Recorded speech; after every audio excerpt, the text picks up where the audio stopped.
Ladies and gentlemen of the Ring Crew Army, welcome to the Square Circle Podcast. I am your host, Marie Shadows, and on this episode of the Square Circle Podcast, which is Season 2, Episode 2, I will be reviewing Impact Wrestling that debuted on January 12th, 2021. If you do not have access to Access TV, where they show Impact Wrestling, you can definitely head over to their Twitch channel, twitch.tv/Impact Wrestling, to watch every single Tuesday. Before I get into Impact Wrestling, I want to say congratulations to Matt Stryker and D'Lo Brown. They are the new commentators for Impact Wrestling. This Saturday, January 16th, will be Hard to Kill, and they will be there commentating all the matches. So make sure to purchase your pay-per-view Hard to Kill this Saturday to watch the amazing main event match of Kenny Omega, who is the AEW World Champion, along with the Good Brothers, who are the Impact Tag Team Champions, taking on a team of Rich Swann, the Impact Wrestling Champion, and the Motor City Machine Guns. Josh Matthews has been promoted to senior producer for every week of Impact Wrestling television and also the pay-per-views. And we will learn what Madison Rayne has in store for her wrestling future when come the pay-per-view Hard to Kill. So again, make sure to order your pay-per-views this coming Saturday for Hard to Kill. It is going to be an amazing pay-per-view from Impact Wrestling. So don't forget to support them that way. Don't forget to support wrestling in general. And don't forget to support this podcast, the Square Circle Podcast. So let's jump right into this episode of Impact Wrestling.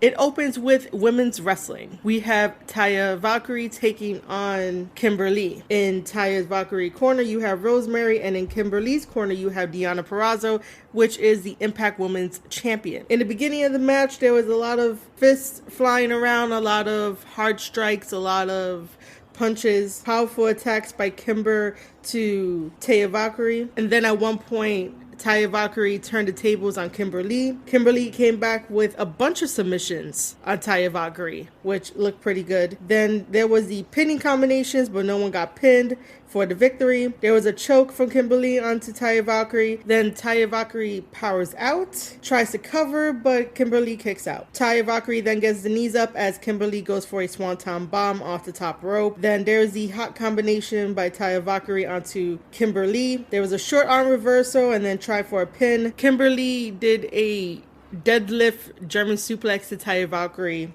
with a bridge combination to try to pick up the victory. That did not work. There were some double knees from Taya Valkyrie to Kimberly, who was in the corner of the ring. Then we get a weird little distraction segment where Susan comes out, takes off her glasses, and she hits Rosemary straight in the jaw. Apparently, Deonna had made a deal with Father James Mitchell to get Susie back, and if that's not correct in what I just said, you guys can definitely let me know in the comment section or tag me on Twitter at Marie_Shadows or leave me a voicemail via this Anchor podcast. But if that is not the correct information, let me know.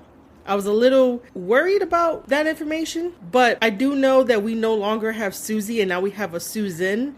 So Susan is on the side of Deonna, and due to that distraction, this allows Kimberly to pick up the victory over Taya Valkyrie. The next segment is a small segment from inside the tour bus with Kenny Omega, Don Callis, and the Good Brothers, and it's a little comedic, a little goofy, and they remind everybody that they will be on AEW Dynamite, which is tonight, Wednesday, and we're gonna see what they're gonna be doing on AEW Dynamite, because this will be New Year's Smash Night 2 for AEW Dynamite, and Kenny Omega will be in action. We do not know how he's gonna be in action, but he will be there. After that, we get a tag team match. Should be the first ever time they're teaming up. Chris Bay and Rohit Raju taking on Manic and Suicide. Chris Bay and Raju have a lot of chemistry. There was a lot of good tag team chemistry in this match, even if it felt like they were still as singles wrestlers, but they managed to come in and help their teammate out to, not get the loss in this match. And I do not know who was playing Suicide, but It was interesting to see Suicide back on my screen, but this match was super good. Very fast-paced back and forth, lots and lots of combos here and there. I barely wrote it down all. Just know that Chris Bay and Rohit Raju has a future as tag team champions in this business. And Madison Rayne was correct on commentary when she was saying that sometimes a common goal unites two people. They don't have to be the best of friends, but if they have a common goal, then the chemistry is there and the work ethic is there because they both want to see if Manic is truly TJP. At the end of the match, it is Chris Bay with his finisher, the Art of Finesse, picking up the victory for him and Raju. So it was an excellent, excellent match.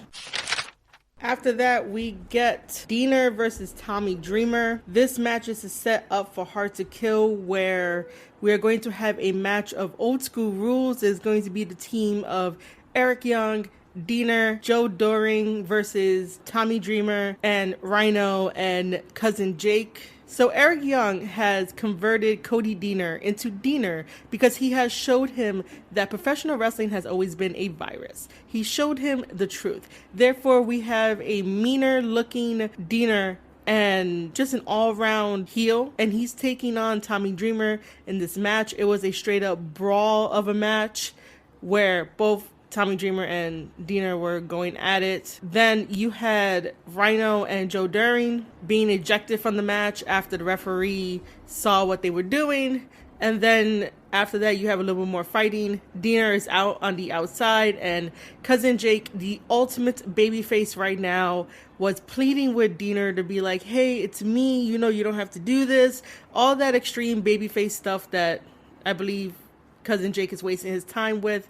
Obviously, Eric Young has shown Diener the truth in life and in wrestling, and sometimes wrestling can be a virus, and I totally agree with where Eric Young is coming from. Eric Young is one of the best in the business to also have amazing stories to tell, and his whole entire career is one of the best in the business, which I have followed. So as Cousin Jake is trying to plead with Diener to come back to the good side, Diener decides to slap Cousin Jake at least 3 times, and this fires up Cousin Jake, where Cousin Jake pulls Diener down and starts to beat the shit out of him. The match is now ruled a no contest. Nobody wins, but come this Saturday at Hard to Kill, they will see which team will definitely kick the other guy harder in this old school match. So maybe at Hard to Kill, we will definitely see how these two will wrestle in the ring.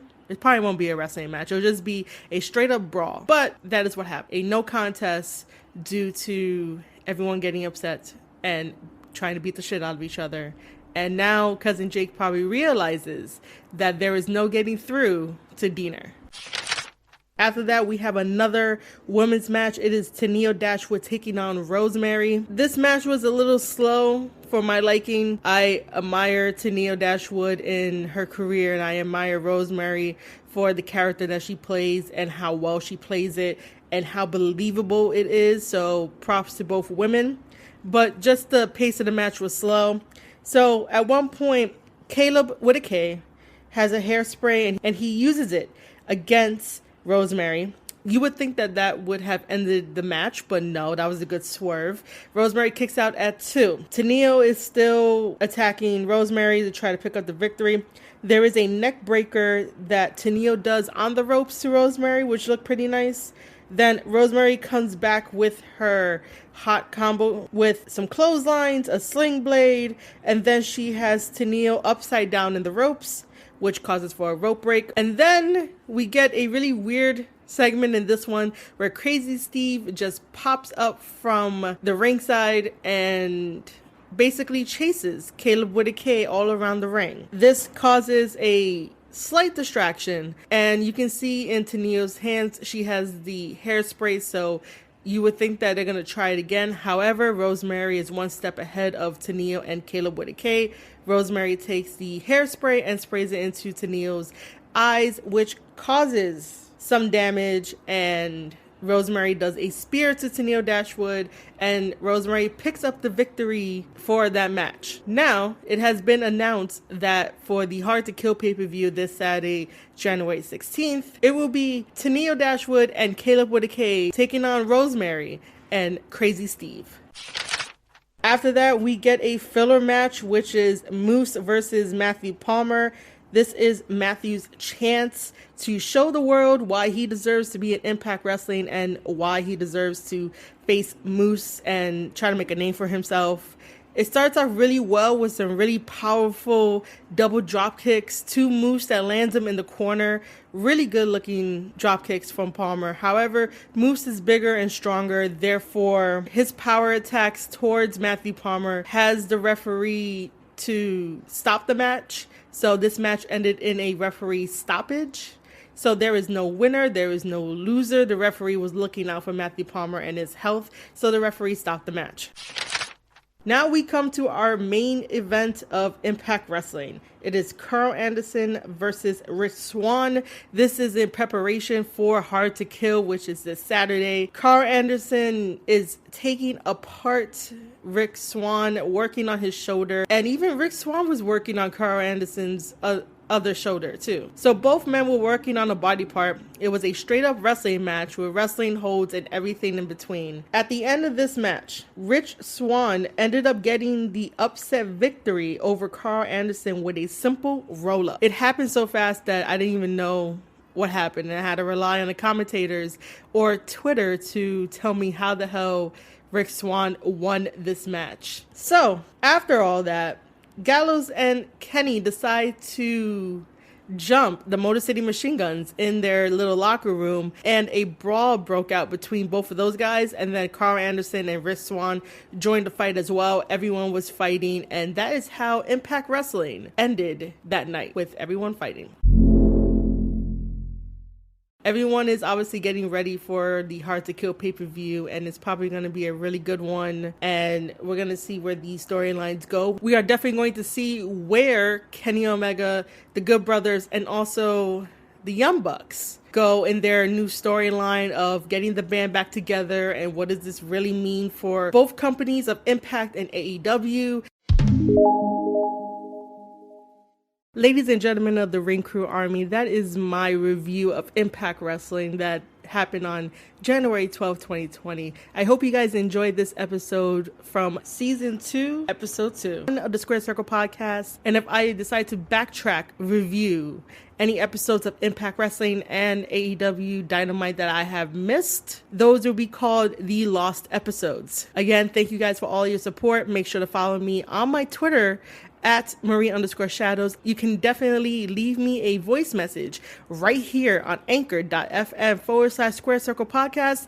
And it will be great if you can sign up to my newsletter where I talk about professional wrestling there, give you guys articles on professional wrestling, theringcrew.substack.com. There you can find my articles where I review the Young Bucks book, which is approved by the Young Bucks themselves, and also my article on Kenny Omega, my article on the late, great John Huber, who was Mr. Brody Lee and Luke Harper, and just an introduction on what the Ring Crew is, what it's about, and what it is going forward, and all the incredible content that you guys are going to be getting. Again, if you enjoyed this episode, make sure to share it with your friends. Just make sure to give it a like. And I'll see you guys in the next episode.